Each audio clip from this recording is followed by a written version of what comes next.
जय गुरुदेव। जय गुरुदेव। जय गुरुदेव। जय गुरुदेव नाम किसका, जय गुरुदेव नाम किसका, प्रभु का पावन नाम, प्रभु का पावन नाम। जय गुरुदेव।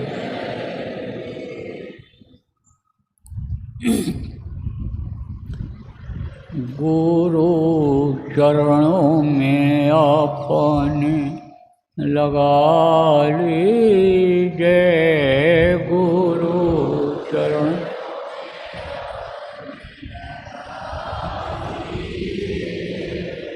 गुरु चरणों में अपने लगा लीजिए, गुरु चरण।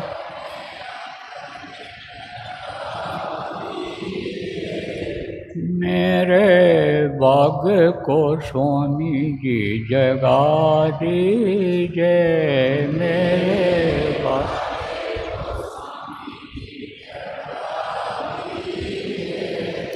मौसम पापी जगत को नहीं, मौसम पापी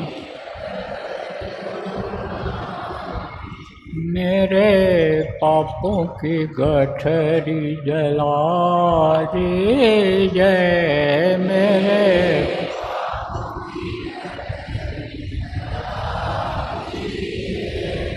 गुरु चरणों में अपने लगा लीजिए, गुरु।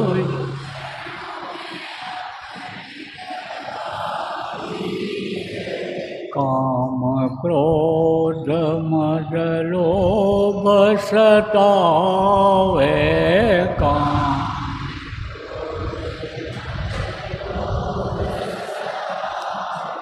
इन दुष्टों को स्वामी जी भगा दीजिए, इन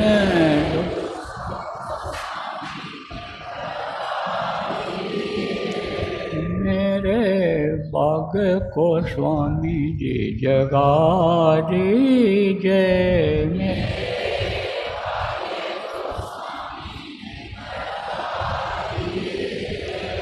मेरे भाग्य को स्वामी जी जगा दीजिए, मेरे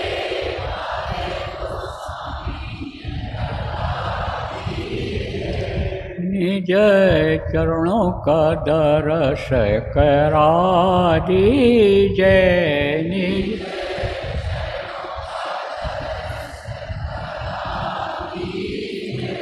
काला रुमाया बहुत भरमावे, काला रुमा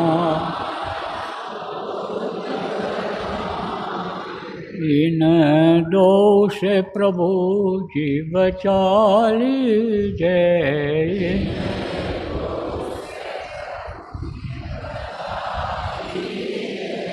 मेरे भाग्य को गुरु जी जगा दीजिए,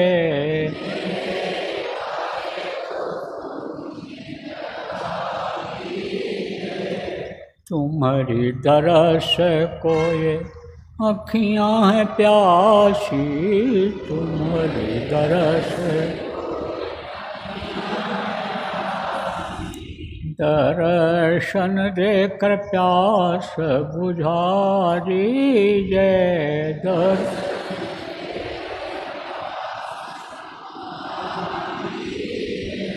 मेरे भाग्य को स्वामी जी जगा दीजिए,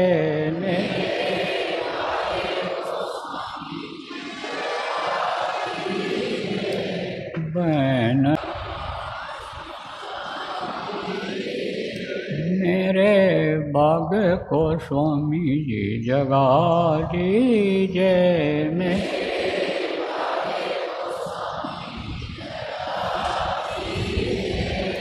निज चरणों में अपने लगा लीजिए।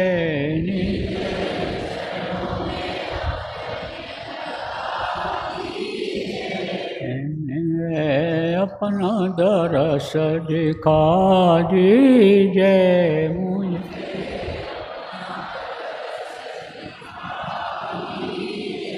जय गुरुदेव।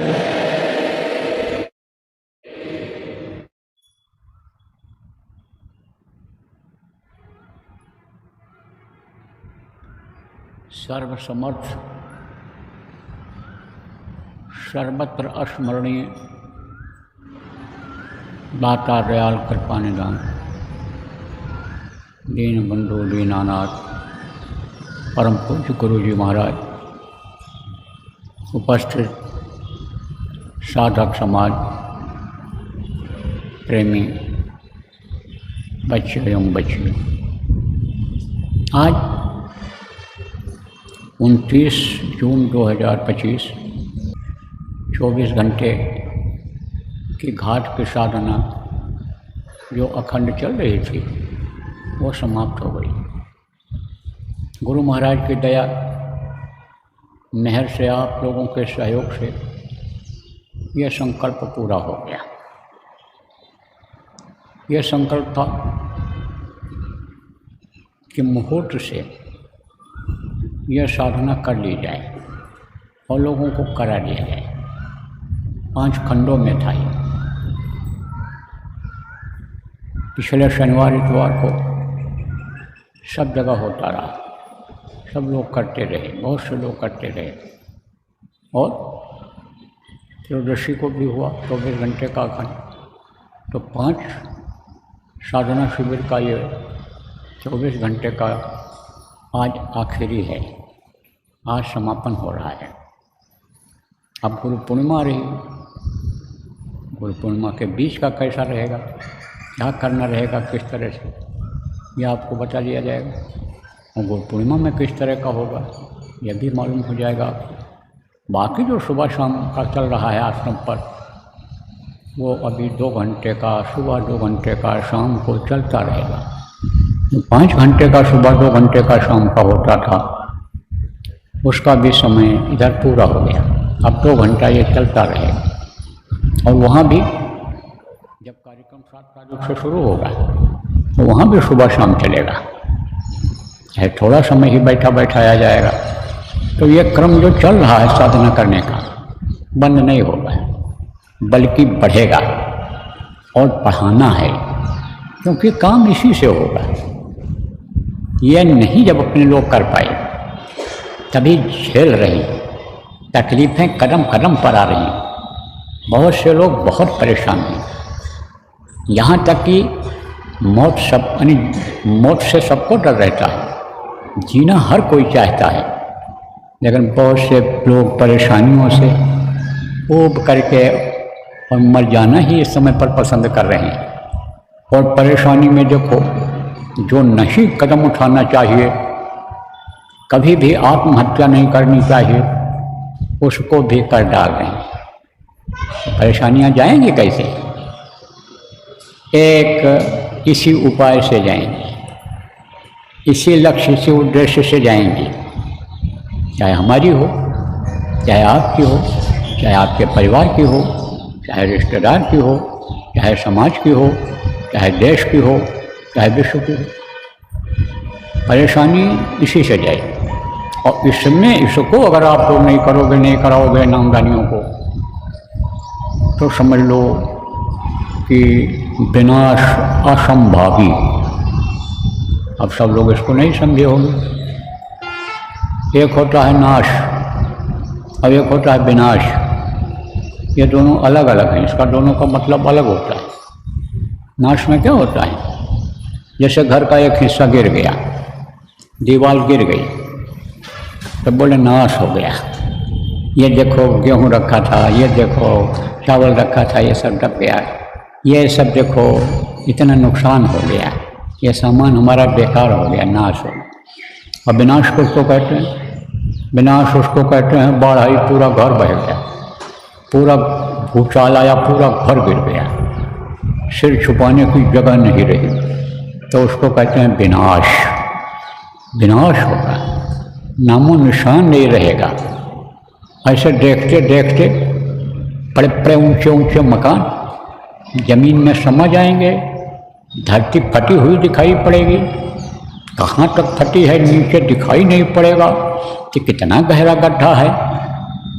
इतनी तेज हवा चलेगी कि जानवर उड़ते हुए दिखाई पड़ेंगे। कुछ ही समय के बाद अगर आप जिंदा हम जिंदा रहे तो दिखाई पड़ेगा। यहाँ भले ना हो, भक्तों की रक्षा भले हो, सेवक की रक्षा भले करें वो, लेकिन यह सुनाई पड़ेगा जहाँ होगा तहाँ। रेडियो में आएगा, अखबार में आएगा, टीवी में आएगा, छाया रहेगा यह समाचार। इसको अगर रोकना चाहते हो, जान बचाना बहुत बड़ा पुण्य का काम होता है। जान अगर बचाना चाहते हो, चाहे अपना हो चाहे दूसरे का हो, तो साधना करो और लोगों को कराओ, समझाओ और प्रेरणा दो। और परिवार वालों से अगर कुछ चाहते हो कि यह हमारे काम आ जाएं, या हमारी सेवा कर लें, या हमारे काम में मदद कर दें, तो परिवार वालों को कराओ, बच्चियों को कराओ साधना। नहीं तो यह आपके नहीं होंगे, ऐसा समय आएगा कि अब पागल हो जाएंगे। क्योंकि किसका देश है? काल और माया का देश है। काल किसको कहते हैं? जिसने इस दुनिया को बनाया, इस शरीर को बनाया, सारी व्यवस्था को बनाया। माया किसको कहते हैं? जहाँ तक मन जाता है वहाँ तक माया का ही पसारा है, माया ही माया है। ये सब जो आप देख रहे हो, पेड़ पौधे, सुंदरता, ये जो मकान घर देख रहे हो, ये जो अच्छे अच्छे पक्षी और ये सुंदर सुंदर यानी दृश्य देख रहे हो यहाँ का, यह सब माया का ही पसारा है। तो माया भी जोर करेगी तो काल भी जोर करेगा। तो जिनसे आप उम्मीद करते हो ये लड़के लड़कियाँ ये भाग जाएंगे घर छोड़ कर, पागल हो जाएंगे दीवानगी में। कौन सी दीवानगी?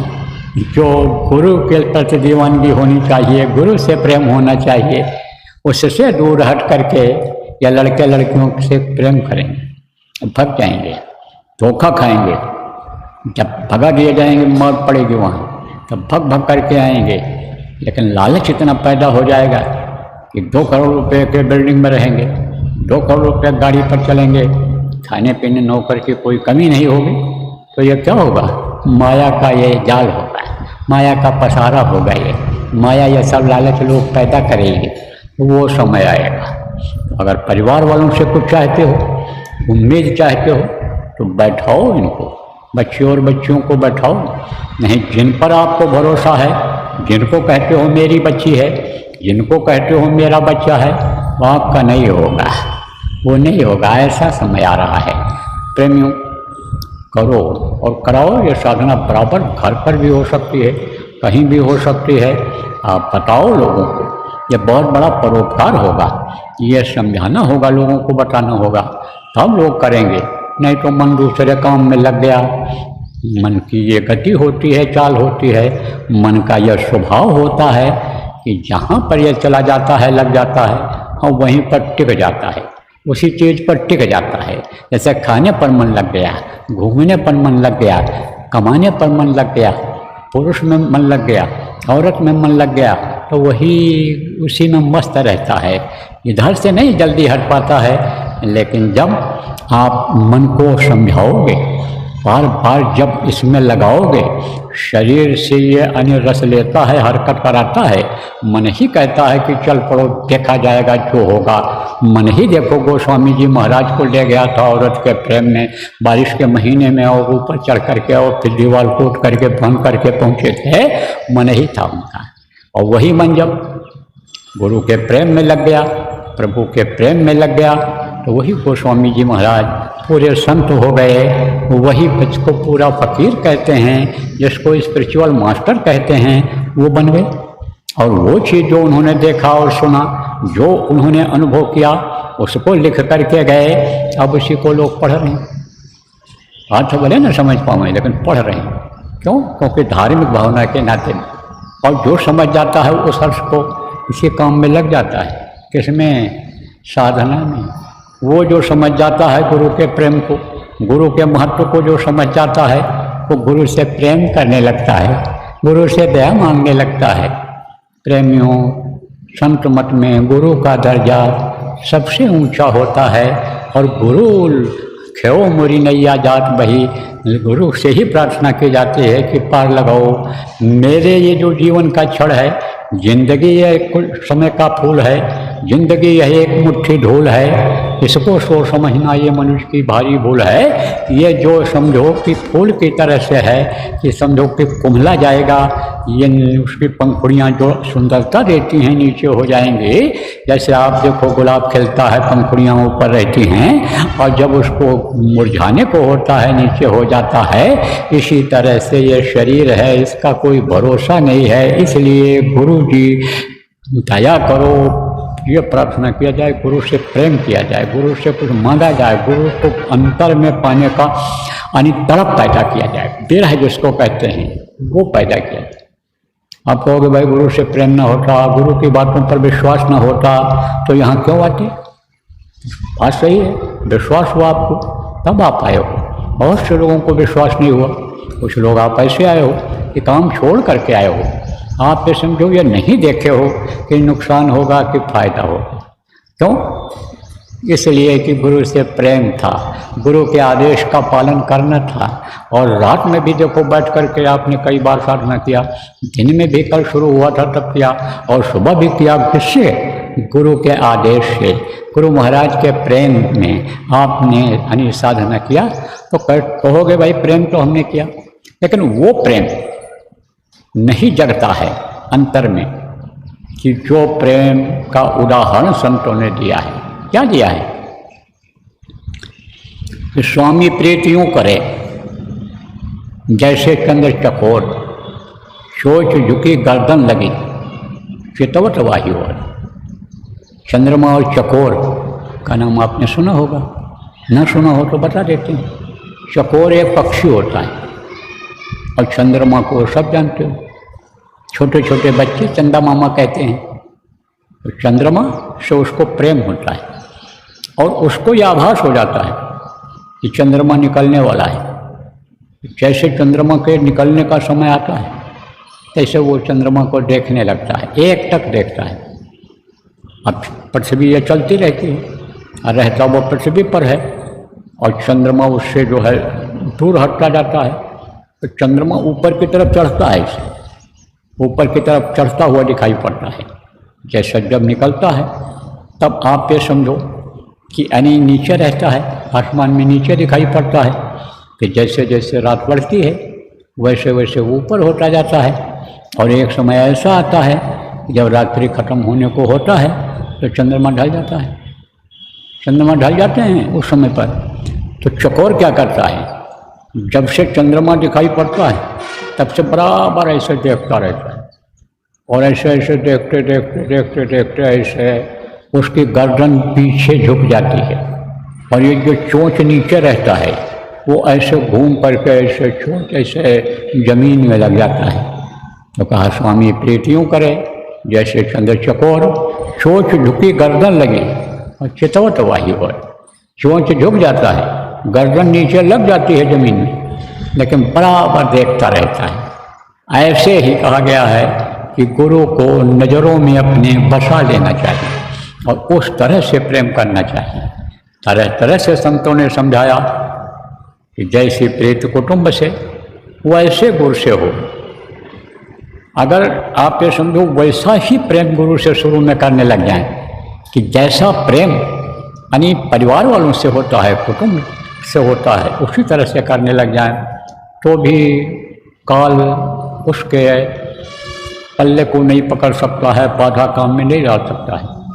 लेकिन भूल जाते हैं, क्योंकि ये भूल और भ्रम का देश है। जब भूल जाते हैं तो वही चीज़ याद आती है जिसकी बराबर ज़रूरत रहती है। खाने पीने सोने की, सुख सुविधा की, कमाने की, बाल बच्चे की देख रेख की, यही सुविधा रह जाती है, बाकी वो भूल जाती हैं।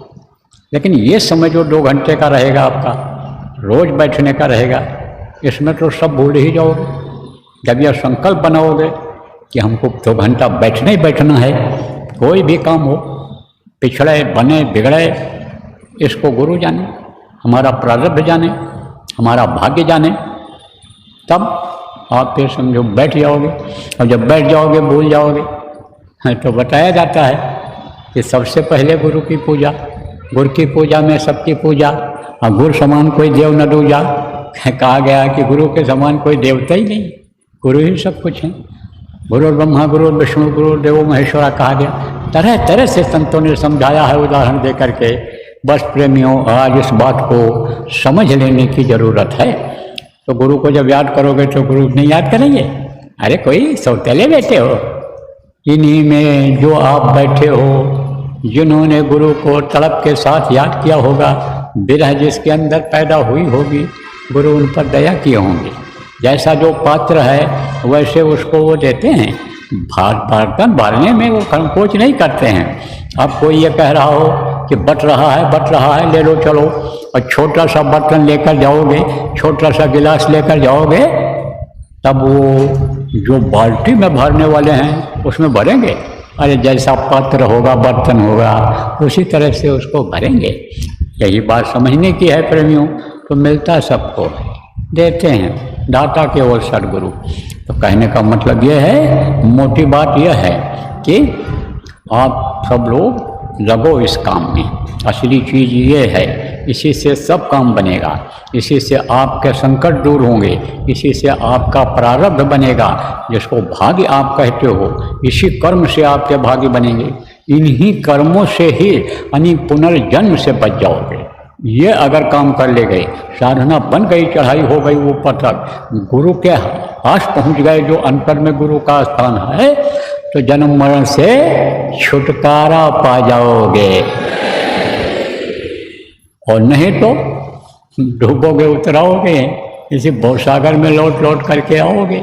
इसलिए आज आप लोगों से कहना है, निवेदन प्रार्थना करनी है, चाहे पुरुष हो चाहे महिला हो, चाहे बच्चे और बच्ची हो, होश में जो हो, जो इन बातों को सुनो, थोड़ा भी समझ रहे हो, सब लोग लग जाओ साधना करने और कराने। अब साधना में मन लगे, कहोगे नहीं लगता है, क्यों नहीं लगता है? लगाए कैसे, ये भी बताता हूँ।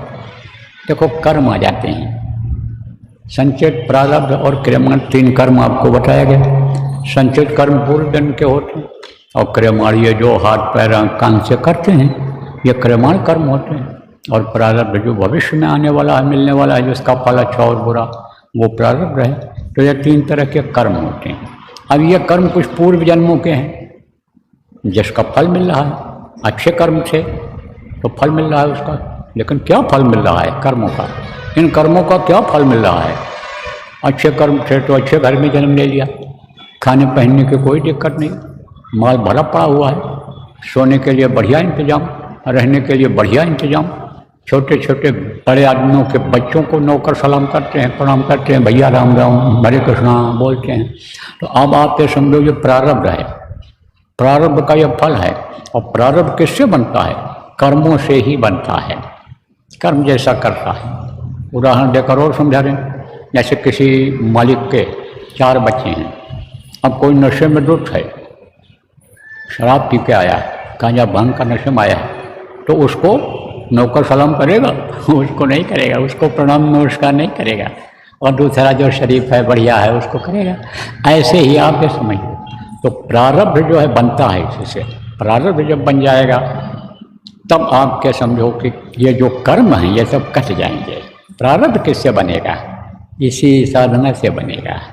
अब कर्म मन नहीं लगने देते हैं, मन को इधर उधर भरमा देते हैं। अभी प्रार्थना की गई कि काल और माया बहुत भरमावे, बहुत भरमा रहे हैं, इन दो से गुरु जी बचा लीजिए, यानी प्रभु जी बचा लीजिए, गुरु जी बचा लीजिए। गुरु ही इससे बचा सकते हैं।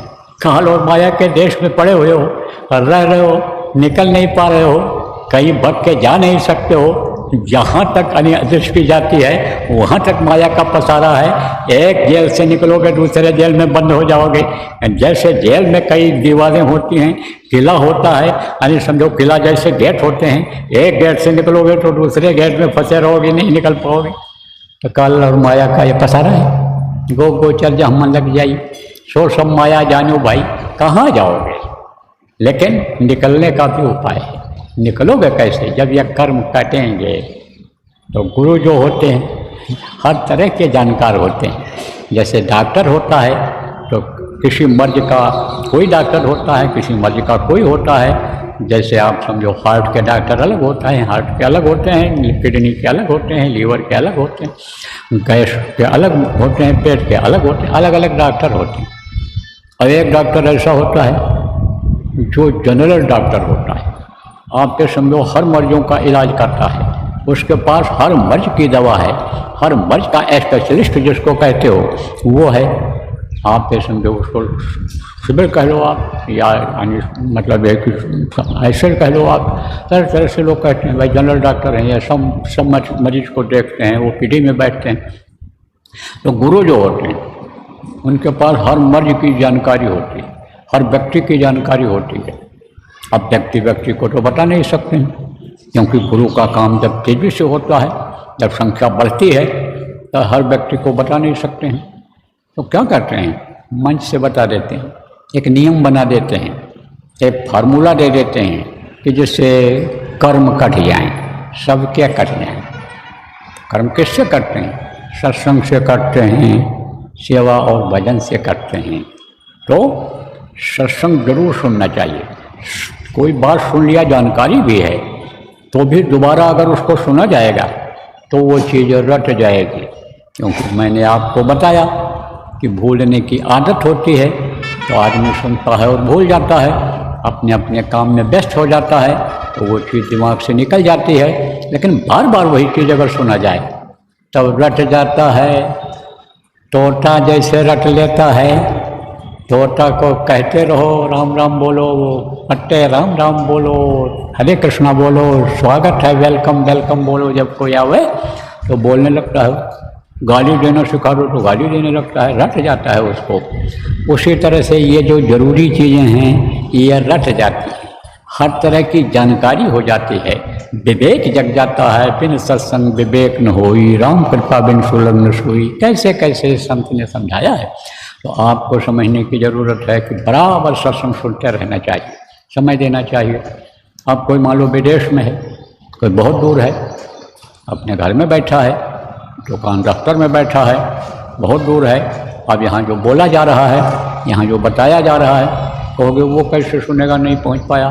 अब तो ये बेकार के यंत्र ऐसे बन गए, जैसे ये देखो लगाए हुए हैं कैमरा, और ये ऑनलाइन जिसको कहते हो, या ऑनलाइन संदेश जा रहा है सब जगह। अपने घर में भी बैठ कर के सुन सकता है आदमी, मोबाइल सबके जेब में पड़ी है इस समय। एक आदमी ने कहा हमारे राजस्थान में मोबाइल की बरसात हो गई है। हैं? मोबाइल की बरसात? हाँ, मोबाइल हर आदमी के पास हो गया। ऊँट की पूंछ में मोबाइल बांध करके लोग जोतते हैं, खेत की जुताई करते हैं।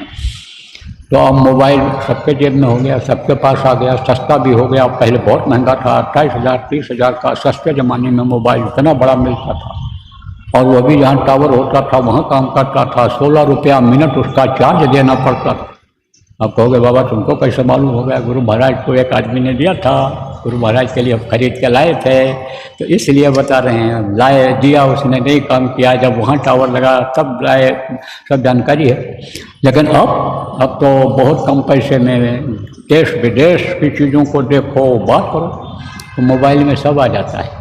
सीखने की ज़रूरत रहती है, सिखाने की ज़रूरत रहती है, लेकिन थोड़ा सा बच्चों पर मोबाइल खरीद कर देने के बाद ध्यान रखने की ज़रूरत रहेगी, क्योंकि मोबाइल में हर चीज़ आ जाती है। अच्छी से अच्छी चीज़ें उसमें आती हैं और ख़राब चीज़ें भी आती हैं, मन बुद्धि को भ्रष्ट कर देने वाली चीज़ें भी आती हैं। और उस पर नज़र अगर किसी दिन पड़ गई और उसमें मन लग गया, अगर तनिक देर के लिए उसको देख लिया, तो फिर मन वही दिखाता है। फिर कितना भी बढ़िया बाबा सत्संग सुनावें, कितनी भी बढ़िया बात बतावें, वो नहीं भाती है। वो नहीं अच्छी लगती है। जैसे मिठाई कहते हैं बहुत प्रिय होता है, लेकिन किसी को मिर्ची तेज खाने की आदत बन जाए और मीठा मीठा उसको दे दो या मीठी सब्जी बना दो, नहीं खाएगा मिर्ची। सब अनुभव वाली बात बता रहा हूँ। गुरु महाराज के साथ वहाँ आश्रम पर रहता था तो पहले तो व्यवस्था ही नहीं थी कोई, और शुरुआत की बात है जब वहाँ आने लगा था तो हम भी जैसे सब लोग ठहरे थे, हम भी ऐसे वहीं ठहरे थे। अब भोजन बनाया एक औरत ने और लड़की से कहा जा रहे जा मिर्चा ले आओ, और वो नहीं जाए। अरे ले आओ, तब कहा खा लो, मतलब ले आएंगे बाद में। अरे चल ले आओ, कैसे खाएं बगैर मिर्ची के, हरी मिर्ची मिल रही है, वहाँ दुकान लगी है, ले क्या चल। और बहुत देर तक बैठी रही, और उसके बाद में जब एक आदमी ने कहा हम ला देते हैं।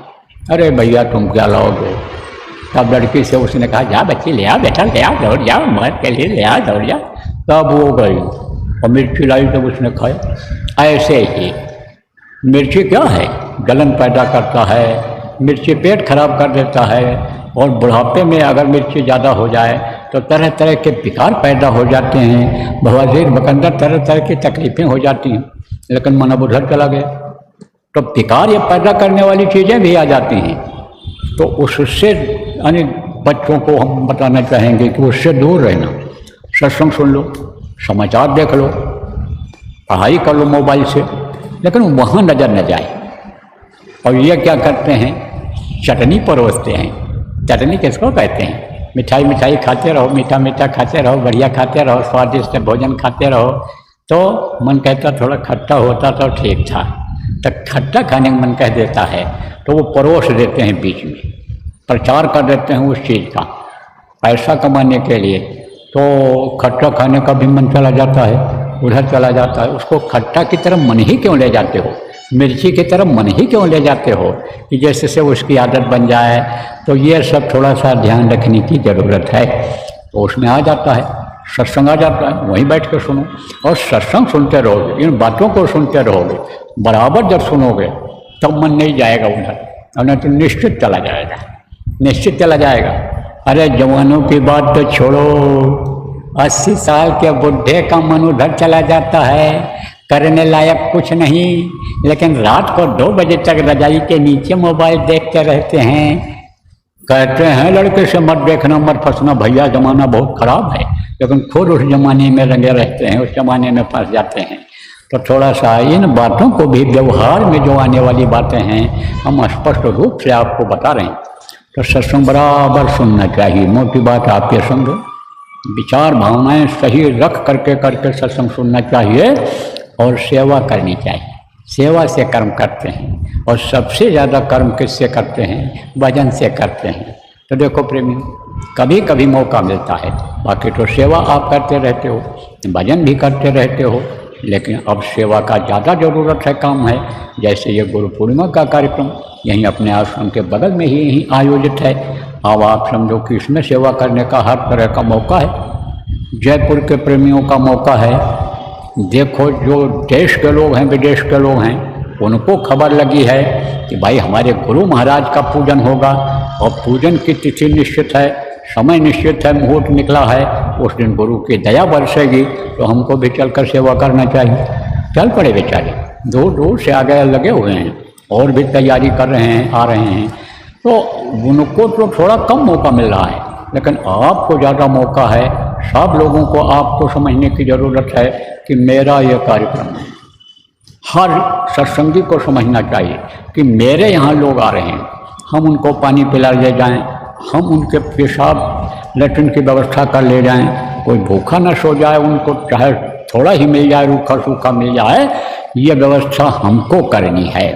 हर आदमी अगर सोचोगे तो व्यवस्था में लग जाओगे, और जिसकी जैसी औकात है उस हिसाब से आप करोगे। तो कहते हैं कि 10 आदमियों का लाठी और एक आदमी का बोझा। तो जब आप ये समझो कि 10 लग जाओगे, तो जो जिम्मेदार वहाँ पर, मतलब जो सेवादार वहाँ पर लगे हैं, धूप को नहीं देख रहे, तप रहे हैं, बारिश होने लगी नहीं देख रहे हैं, भीग रहे हैं, समय से भोजन नहीं मिल पा रहा, समय से जलपान नहीं मिल पा रहा है, काम फिनिश करके पूरा करके लेटरिन पेशाब नहाने के लिए जाना चाहते हैं, उनको बल मिल जाएगा, ताकत मिल जाएगी, उन प्रेमियों में जो भाव है वो भाव जब सेवा करोगे और कर्म कटेंगे तो आप में भी आ जाएंगे। तो सेवा का मौका आपके लिए है, समय समय पर मिलता है, साल में एक बार मिलता है। और आप भाग्यशाली हो, जयपुर जिला के राजस्थान के लोग आप भाग्यशाली हो कि जिनको गुरु पूर्णिमा मिल रही, गुरु पूजन का अवसर मिल रहा है। बराबर यानी जो प्रेमी हैं, जिम्मेदार लोग हैं, बराबर जो प्रेमी हैं हमसे कहा करते थे कि गुरु पूर्णिमा का कार्यक्रम होता था दे दीजिए, लेकिन स्वास्थ्य खराब था, जिम्मेदारी महसूस कर पाना कि आ करके कुछ सुना पाऊँगा, सेवा में भाग ले पाऊँगा, ये उम्मीद नहीं बन पा रही थी। उम्र के हिसाब से, कुछ कर्मों के हिसाब से, जैसा मैंने आपको बताया भोग रहा था, भी भोग रहा हूँ, चाहे अपने कर्म हों, चाहे पूर्व जन्म के हों, चाहे इस जन्म के हों, चाहे आप सब लोगों के हों, जो मुझे देख करके मेरे ऊपर थोप करके और आप हल्के होकर चले गए, उसको भोग रहा था, भी भोग रहा हूँ। तो उम्मीद नहीं थी, लेकिन उम्मीद बन गई। कैसे उम्मीद बनी? गुरु की दया से। ये गुरु महाराज जिनका फोटो लगा है, इनकी दया से यही सब कुछ करने वाले, पल में परलय हो, पल भर में कब क्या कर रहे हैं, यही करने वाले हैं। इनकी दया हो गई, इनकी मौज हो गई, मैं भी आ गया हूँ, मैं भी लगाऊँ। शरीर से जितना हो सकता करता हूँ, दिल दिमाग बुद्धि लगाता हूँ, मैं भी लगाऊँ, लेकिन करना आपको है।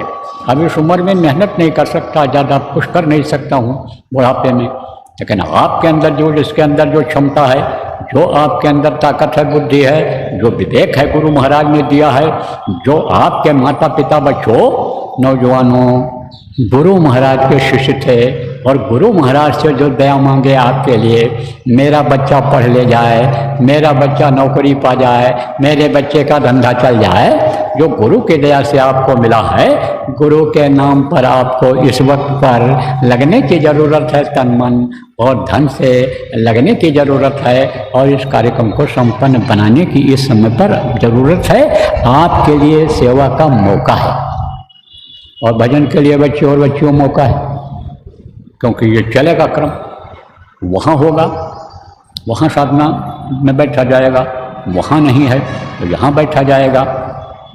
आपके समझो तब तक यहाँ चलेगा, आपके रजनी बिहार में चल रहा है, आपके एनबीसी में सुबह शाम हो रहा है, तो सब जगह चलेगा। जिसको जहाँ सुविधा होगा वहाँ वो बैठ जाएंगे। हम भी कोशिश करेंगे कि जहाँ बराबर साधना शिविर चल रही है, मतलब जहाँ बराबर सुबह शाम साधना हो रही है, वहाँ मैं भी शरीक हो जाऊँ, भागीदार हो जाऊँ। कभी एनबीसी के पास में जो अपना आश्रम है वहाँ पहुँच जाऊँगा, कभी रजनी बिहार में जो आश्रम है वहाँ पहुँच जाऊँगा, कभी यहाँ रहूँगा। आप लोग बराबर लगे रहो, मैं भी लगूँगा इस काम में। मुझे तो अपना काम बनाना है, मुझे अपना काम ज़्यादा बनाने की फिक्र है, क्योंकि बोझा मेरे ऊपर ज़्यादा है, लोड मेरे ऊपर ज़्यादा है, इसलिए मुझे ज़्यादा फिक्र है। आप तो एक हिसाब से उतने बोझा वाले नहीं हो, हल्के हो। कारण क्या है? गुरु महाराज ने कहा था कि यह संभाल करेंगे और नए को नामदान देंगे, तो आप तो समझ रहे हो सब कुछ यही हैं और यही सब कुछ करेंगे। हम तो कुछ नहीं कर रहे, कर रहे हैं गुरु महाराज, करा रहे हैं गुरु महाराज। लेकिन एक बात यही बोल करके यह संभाल करेंगे, आपको विश्वास हो गया और आप जो है हम ही को सब कुछ समझ करके हम कह रहे हो कि आप करो, ऐसा करो, वैसा करो, तो बोझा है कि नहीं है, जिम्मेदारी है कि नहीं है? तो भैया हम भी करेंगे, लेकिन अब पहले जैसी जिम्मेदारी हम नहीं लेना चाहते हैं, क्योंकि आप लोग बात नहीं मानते हो। आप लोगों से जब कहता हूँ तो आप करते नहीं हो। जितना देखो समझा रहा हूँ, लेकिन अभी जब उधर चलूँगा और मान लो अभी आप खड़े हो गए मिलने जुलने के लिए कि नज़दीक से हम देख लें, बाबा हमको देख लें, जब खड़े हो गए तो कुछ न कुछ रोना रोगे, हैं ये नहीं, वो नहीं, ऐसा नहीं, वैसा नहीं, कान में दर्द है, पेट में दर्द है, लड़का बिगड़ रहा है, दुकान नहीं चल रही, बिजनेस नहीं चल रहा है, ये है वह। इतना समझाने के बाद बराबर समझाता रहता हूँ हर कार्यक्रम में, लेकिन कहते हैं कान में जू नहीं रेंगता है, कुछ समझ में नहीं आता है। अब समझने की ज़रूरत है। अगर नहीं समझोगे तो आप जानो, आपका काम जाने, हम कितना बोझा ढो पाएंगे। अरे जब बच्चा रहता है तो बच्चे को उठा करके, यानी बाप चलता है, भाई चलता है गोदी में, लेकिन जब बड़ा हो जाता है तो उठाता है? नहीं उठाता है। खिलाते हैं जो परिवार के बड़े लोग हैं, किसको बच्चे को टट्टी पेशाब कराते हैं, और जब बड़ा हो गया तब उसका कोई करता है ये काम? खुद करो, खुद करो, खुद लेटरिन जाओ, खुद धो, खुद नहाओ धो, और जब तक बच्चा रहता है नहलाते धुलाते हैं, कपड़ा पहनाते, सब करते हैं। तो कहाँ तक कोई करेगा भैया, अपना करो जानो। अब कहाँ तक बच्चे बने रहोगे? अरे इतना दिन हो गया नाम दान लिए हुए, और जो बताया जाता है नहीं करते हो, जिससे संकट दूर होता है वो काम नहीं करते हो, तो जिम्मेदारी ये कौन लेगा आपको? धोने का, साफ करने का, सिखाने का, बताने का। और जो कहते हो बस यही करेंगे, अब तो गुरु महाराज चले गए, इनको सौंप के गए, तरह तरह की बातें करते हो, ये कौन करेगा? हमारे बस काम नहीं। तो देखो प्रेमियों, बहुत समय हो रहा है, आप लोग तो सुबह बहुत जल्दी आ गए थे, बैठ गए थे, और अब तो कुछ ये पेट में भी डालने की ज़रूरत है, और मान लो कोई काम है आपका, वो करने की ज़रूरत है, सेवा की भी ज़रूरत है। जिम्मेदारों को वहाँ समझ करके बताना चाहिए कौन सी सेवा है, क्या है, उसमें भी हाथ बटाना है। तो आप समाप्त तो करूँगा, अब यह कार्यक्रम समाप्त होगा, लेकिन ये बातें जो बताई गई हैं, मोटी मोटी बातें दिमाग में नोट कर लो, कागज़ पर नोट कर लो, पढ़ते रहो। आप समझो, मोटी मोटी बातें मोबाइल में रिकॉर्ड कर लो, सुनते रहो, कि जिससे वो बातें याद रहें, और याद करके करो जैसा बताया गया है। बोलो जय गुरुदेव, जय गुरुदेव। मेहर के नजर करो मेरी ओर, में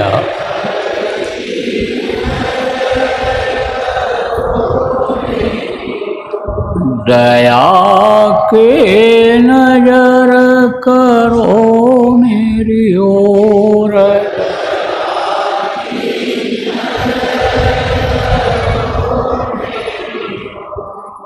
जानू न कौन भूलऊ तन से,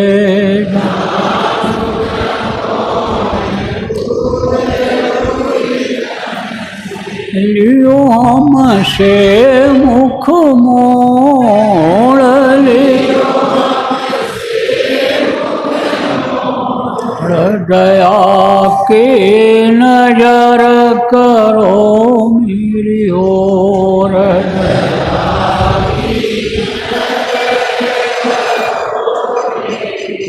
बालक जानी चूक बिसराओ,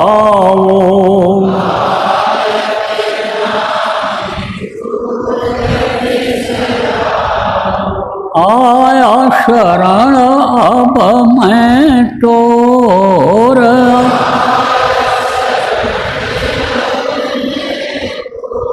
दया के नजर करो मेरी ओर।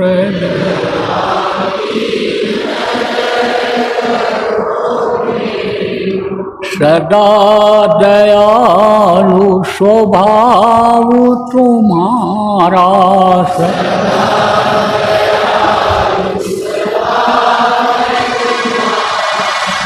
मेरी बेरिया कस भयऊ कठोर में,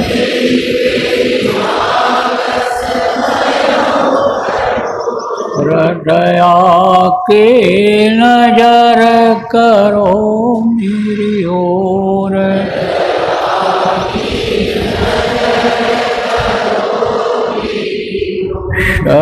शरणागत की लाज न राखो,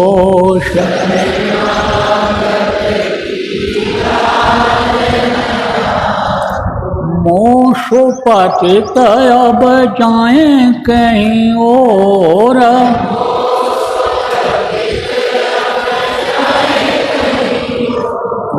दया के नजर करो मेरी ओर।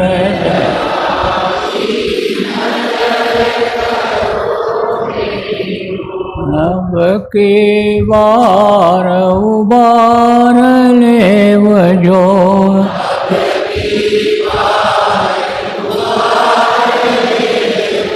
किरण दरब पग यही मगोर,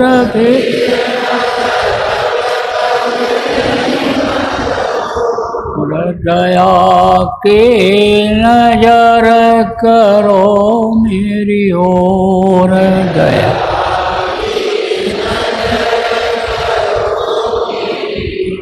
मेहर की नजर करो मेरी ओर, मेहर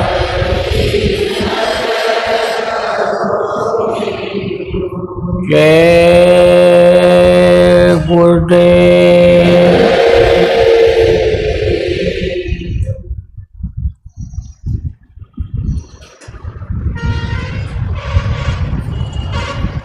जय गुरुदेव, जय गुरुदेव, जय गुरुदेव, जय जय गुरुदेव।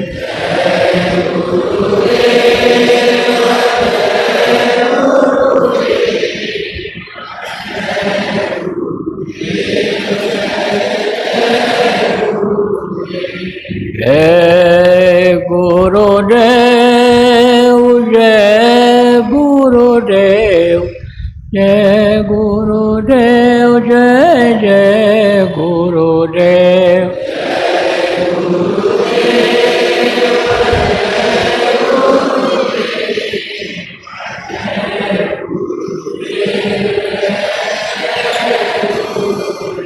जय गुरुदेव, जय गुरुदेव, जय गुरुदेव, जय जय गुरुदेव।